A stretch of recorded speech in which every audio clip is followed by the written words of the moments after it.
Hello बच्चों, नमस्कार। आपका स्वागत है आपके अपने YouTube चैनल SR क्लासेस पे। और आज हम स्टार्ट करेंगे क्लास 12 से अवकलज के अनुप्रयोग। तो आइए समझते हैं। जैसे एक फंक्शन, एक फलन दिया है, देखो f(x). मैंने मान लिया कि y = x²। अब यहाँ पे जो x² एक फलन है, इसको प्रकट किया जा रहा है y से। अब हमें y की वैल्यू में परिवर्तन ज्ञात करना है, y में होने वाला परिवर्तन। तो परिवर्तन ही अवकलन होता है। तो अब इसमें परिवर्तन करेंगे तो dy/dx। अब जैसे हमने अपॉन में dx लिखा, इस dx का मतलब है कि x के सापेक्ष परिवर्तन हुआ y की वैल्यू में, या इसे लिखेंगे d/dx ऑफ y, यानी x के सापेक्ष परिवर्तन हुआ y की वैल्यू में। अब ये परिवर्तन, इसका डेरिवेटिव करो, x² का डेरिवेटिव, पावर आगे लेंगे, x की पावर n के फॉर्मूला से आपने पढ़ा होगा कि पावर आगे लेंगे n, x की पावर n-1। तो x² का डेरिवेटिव 2x हुआ। तो y की वैल्यू में परिवर्तन होके आया 2x। ठीक है, ये बेसिक सा कॉन्सेप्ट है, ये आना चाहिए। बाकी के बहुत इजी सवाल होंगे और अपने दैनिक जीवन के प्रयोग से संबंधित होंगे सारे क्वेश्चन। आइए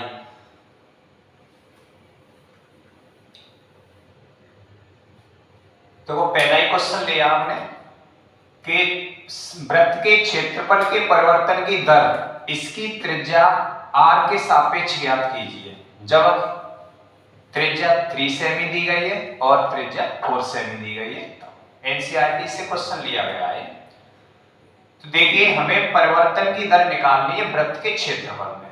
तो देखिए, जैसे सर्किल है, अब इस सर्किल की रेडियस है r, इस सर्किल की रेडियस r है। यदि हमने रेडियस में वृद्धि की, या तो किसी क्षण वृद्धि की जाए, समय के सापेक्ष परिवर्तन पूछा जाए, या रेडियस के सापेक्ष, यानी जब त्रिज्या जैसे मान के चलते हैं 3 सेमी है, तो यहाँ पे एरिया निकलेगा कुछ, और त्रिज्या में वृद्धि की कुछ, चाहे वो 3.1 हो चाहे 3.2 हो, कुछ वृद्धि हो जाए, तो वृद्धि होने के साथ साथ उसके क्षेत्रफल में भी वृद्धि होगी, यानी क्षेत्रफल में भी परिवर्तन होगा। तो इसके क्षेत्रफल में परिवर्तन ज्ञात करना है जब त्रिज्या 3 सेमी है तब, और जब त्रिज्या 4 सेमी है तब। तो देखिए, समझते सॉल्व कैसे करेंगे। तो हमें एक वृत्त के क्षेत्रफल में परिवर्तन निकालना है।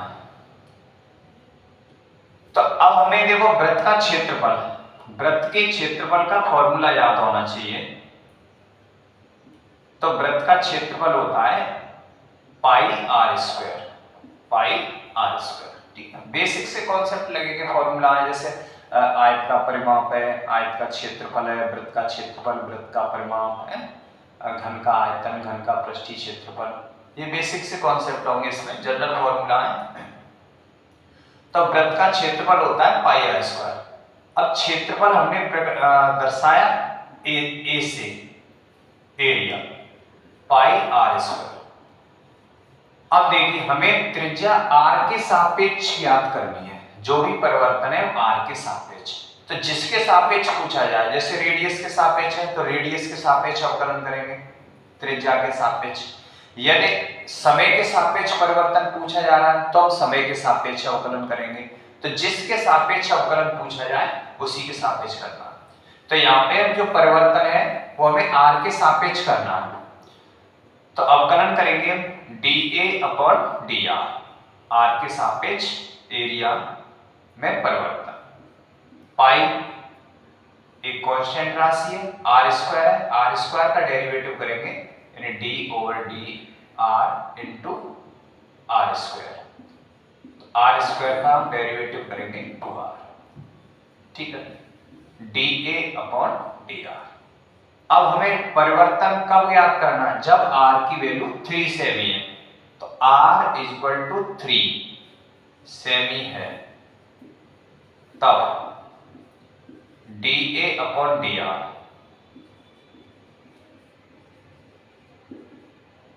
To pi into R, R के स्थान पे 3 रखेंगे, 3 इंटू 2 6 पाई। अब देखिए मात्रक एरिया, एरिया किससे लिखते हैं? सेमी स्क्वायर से, प्रति सेमी यानी 6 पाई सेमी स्क्वायर प्रति सेमी, ये इसका मात्रक हुआ। इसी प्रकार से देखो जब आर की वैल्यू 4 सेमी है तब हम निकालेंगे, फिर भी हमें क्षेत्रफल में ही परिवर्तन निकालना है, तो r के स्थान पे हम 4 सेमी रखेंगे, तो 2 पाई इंटू 4, 4 इंटू 2 8 पाई सेमी स्क्वायर प्रति सेमी। ठीक, इस क्वेश्चन को सॉल्व करेंगे और इसका आंसर कमेंट बॉक्स में देंगे। ठीक है, देखो सेकंड क्वेश्चन है कि एक घन का आयतन, एक घन का आयतन 8 सेमी क्यूब प्रति सेकंड है की दर से बढ़ रहा है, यानी एक घन का आयतन बढ़ रहा है 8 सेमी क्यूब प्रति सेकंड की दर से। इसके पृष्ठीय क्षेत्रफल किस दर से बढ़ रहा है जब इसके किनारे की लंबाई 12 सेमी है। तो देखिए यहां पे देखते हैं एक घन का आयतन 8 सेमी क्यूब प्रति सेकंड की दर से बढ़ रहा है, यानी एक घन है, एक घन दिया गया है जैसे ये है। अब इसका आयतन है, जब इसका आयतन 8 सेमी क्यूब प्रति सेकंड, यानी एक सेकंड में 8 सेमी क्यूब बढ़ रहा है, तो यहाँ पे हम मात्रक से ही पहचान कर लेंगे कि जो 8 सेमी क्यूब प्रति सेकंड है ये आयतन में परिवर्तन है, और ये परिवर्तन एक सेकंड में 8 सेमी क्यूब होता है। एक सेकंड यानी एक सेकंड समय में 8 सेमी क्यूब आयतन बढ़ जाता है इसका। तो इसका पृष्ठीय क्षेत्रफल किस दर से बढ़ रहा है जब इसके किनारे की लंबाई 12 सेमी है। तो हमें ज्ञात क्या करना है? पृष्ठीय क्षेत्रफल में परिवर्तन। तो देखिए पृष्ठीय क्षेत्रफल, तो घन का पृष्ठीय क्षेत्रफल होता है, घन का पृष्ठीय क्षेत्रफल, ठीक है, एस सरफेस एरिया 6a², ठीक है, ए हमने भुजा मानी, ए मान लो या एक्स मान लो, तो हमने माना s = 6a²। अब यहाँ पे हम अवकलन करेंगे, अब अवकलन करेंगे किसके सापेक्ष? तो यहाँ पे मात्रक दिया गया है, देखो 8 सेमी क्यूब प्रति सेकंड, यानी समय के सापेक्ष परिवर्तन दिया गया है आयतन में, और हमें जो भी परिवर्तन निकालना वो भी समय के सापेक्ष ही निकालेंगे। तो ds/dt =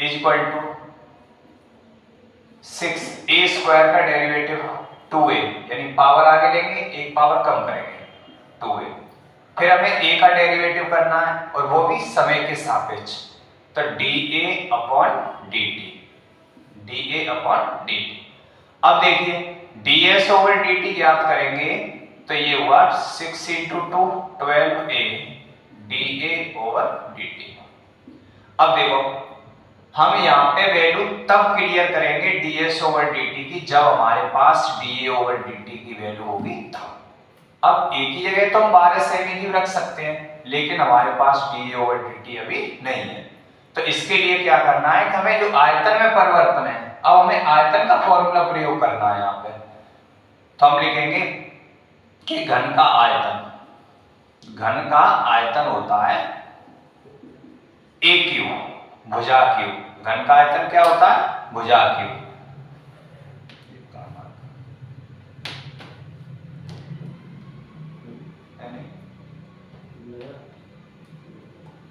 घन का आयतन है भुजा क्यूब यानी a क्यूब। तो यहाँ पे हम डेरिवेटिव करेंगे dV/dt = 3a² × dA/dt।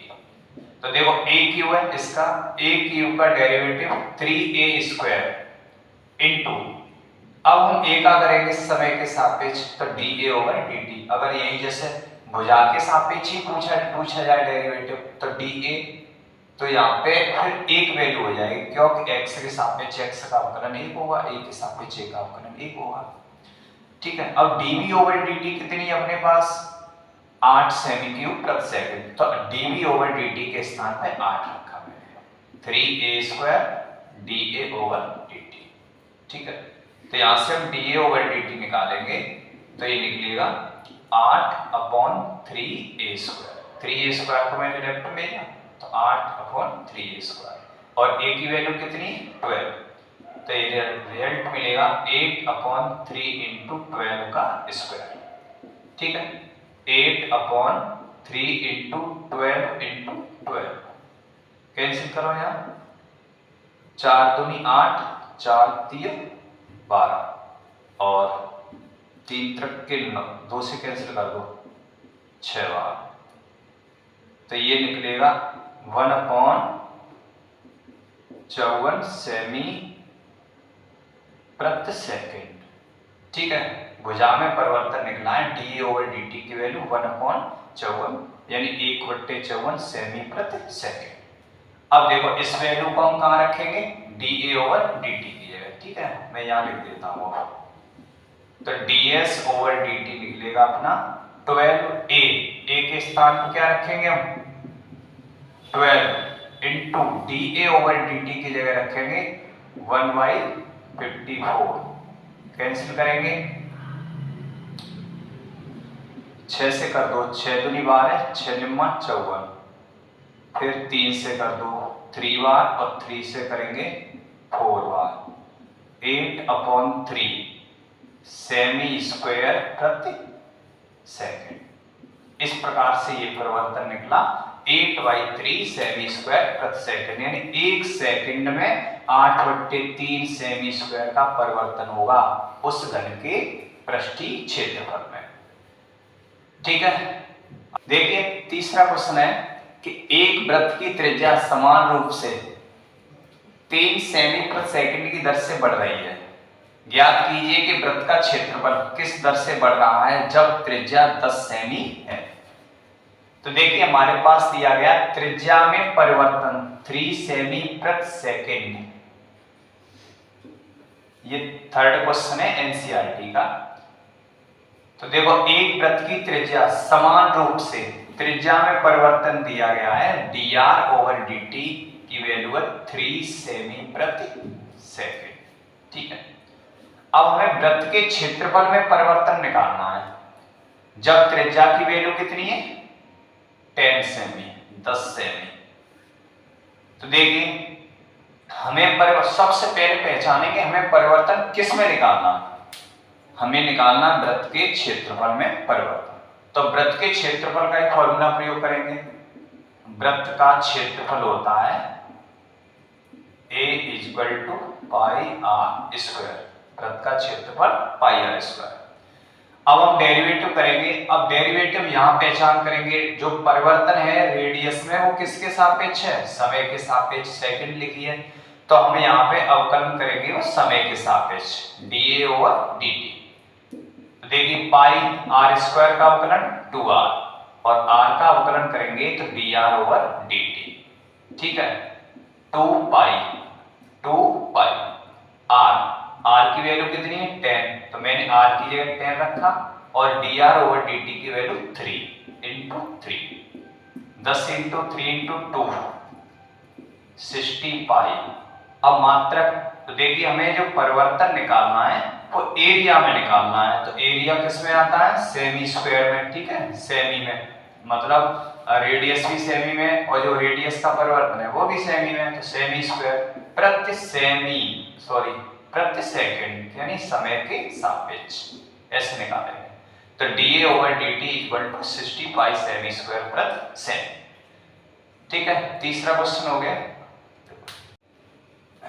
देखिए बच्चों चौथा क्वेश्चन है कि एक परिवर्तनशील घन का किनारा, यानी एक घन है जो परिवर्तनशील, उसमें परिवर्तन हो रहा है, उसके किनारे की लंबाई है, उसका किनारा 3 सेमी प्रति सेकंड की दर से बढ़ रहा है, मतलब उसके भुजा में परिवर्तन दिया गया है घन की भुजा में।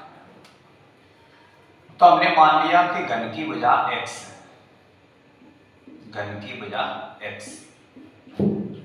अब मैंने x से भुजा मान लिया, तो ये परिवर्तन x में दिया गया है। अब ये परिवर्तन कितना 3 सेमी प्रति सेकंड। तो जब भुजा हमने x से प्रकट की है तो dx/dt यानी x में परिवर्तन हुआ 3 सेमी प्रति सेकंड। ठीक है, घन का आयतन किस दर से बढ़ रहा है, हमें परिवर्तन किस में निकालना है आयतन में। अब हम फॉर्मूला प्रयोग कौन सा करेंगे, आयतन का, मतलब जिसमें परिवर्तन निकालना है जिस राशि में, जैसे आयतन में निकालना है तो आयतन का फॉर्मूला प्रयोग करो, उसके पृष्ठीय क्षेत्रफल में निकालना तो पृष्ठीय क्षेत्रफल का फॉर्मूला प्रयोग करेंगे। ठीक है, ऐसे पहचान लेंगे। आयतन किस दर से बढ़ रहा है, जब किनारा 10 सेमी लंबा है। ठीक है, तो देखो आयतन किनारा x की वैल्यू कितनी है, 10 सेमी, x की वैल्यू 10 सेमी। तो देखिए आयतन में परिवर्तन ज्ञात करेंगे तो फॉर्मूला आयतन का प्रयोग करेंगे, घन का आयतन। तो घन का आयतन होता है v = x³ यानी भुजा क्यूब। डेरिवेटिव करेंगे तो dv/dt। ठीक है, हमें परिवर्तन यहां से देखेंगे 3 सेमी प्रति सेकंड समय के सापेक्ष।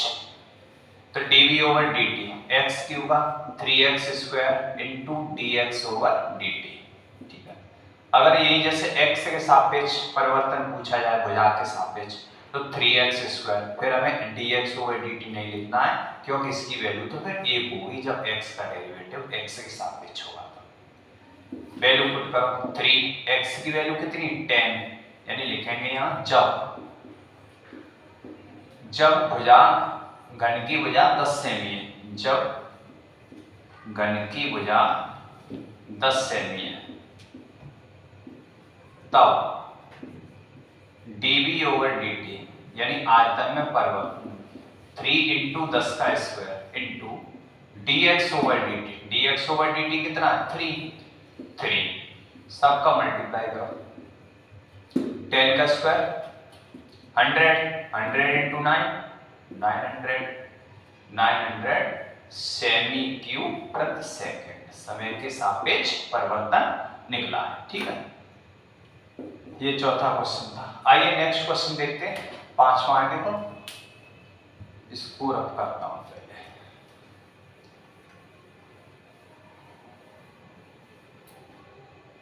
देखो एक स्थिर झील में एक पत्थर डाला जाता है, एक स्थिर झील में एक पत्थर डाला जाता है और तरंगें वृत्तों में 5 सेमी क्यूब प्रति सेकंड की 5 सेमी प्रति सेकंड की गति से चलती हैं। एक स्थिर झील, एक झील है यानी तालाब है, उसमें एक पत्थर डाला। तो जब तालाब में पत्थर डालेंगे, तालाब चाहे किसी भी आकृति का हो, चाहे वृत्ताकार हो, आयताकार हो, किसी भी प्रकार का हो, तो उसमें पत्थर डालेंगे। जैसे एक तालाब है, इसमें पानी भरा हुआ, पत्थर फेंका तो उसमें जो तरंगे होंगी वृत्ताकार मार्ग में उत्पन्न होंगी, ऐसे करके इस प्रकार से तरंगे उत्पन्न होंगे। तो तरंगे हैं ये 5 सेमी प्रति सेकंड की गति से चलती है। तो यहाँ पे जो परिवर्तन है ये रेडियस में परिवर्तन है, और तरंगे किस रूप में उत्पन्न हो रही है, वृत्त के रूप में। तो रेडियस में परिवर्तन दिया गया है dr/dt दिया गया है यहाँ पे 5 सेमी प्रति सेकंड, 5 सेमी प्रति सेकंड। वृत्ताकार तरंग की त्रिज्या 8 सेमी है, तो उस क्षण घिरा हुआ क्षेत्रफल ज्ञात किस दर से बढ़ रहा है, जब वृत्त की त्रिज्या 8 सेमी। तो हमें जो तरंगे हैं वो वृत्त के रूप में उत्पन्न हो रही हैं, तो हमें यहाँ पे परिवर्तन ज्ञात करना है, वो वृत्त के क्षेत्रफल में ही परिवर्तन निकालना है। तो हम लिखेंगे वृत्त का क्षेत्रफल होता है πr²। अब देखो डेरिवेटिव करेंगे हम किसके सापेक्ष, यहां मात्रक पहचानेंगे कि 5 सेमी प्रति सेकंड जो भी परिवर्तन हो रहा है वो समय के सापेक्ष हो रहा है, तो हमें यहां भी डेरिवेटिव समय के सापेक्ष ही करना है। तो dA/dt = पाई कांस्टेंट राशि है, और ये r² का डेरिवेटिव करेंगे 2r, और फिर r का करेंगे dr/dt। ठीक है, 2πr और dr/dt। ठीक है, अब देखिए जब त्रिज्या 8 सेमी है, जब त्रिज्या 8 सेमी है तो उस क्षण परिवर्तन क्या होगा क्षेत्रफल में, जब त्रिज्या 8 सेमी है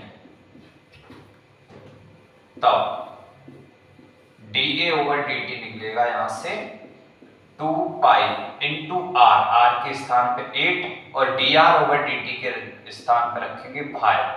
तो 8 × 5 = 40, 40 × 2 = 80, ये हुआ 80 पाई सेमी स्क्वायर, क्योंकि वृत्त है, वृत्त का क्षेत्रफल सेमी स्क्वायर प्रति सेकंड।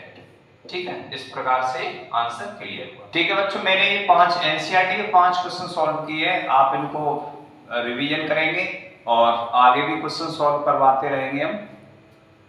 और जो भी बच्चे पहली बार जुड़े हैं, वीडियो ने पसंद आई हो, क्वेश्चन समझ में आए हो, बढ़िया लगे हो एकदम, तो वीडियो को लाइक करें और चैनल को सब्सक्राइब करें, जिससे कि आगे की वीडियो मिलती रहे। ठीक है, धन्यवाद।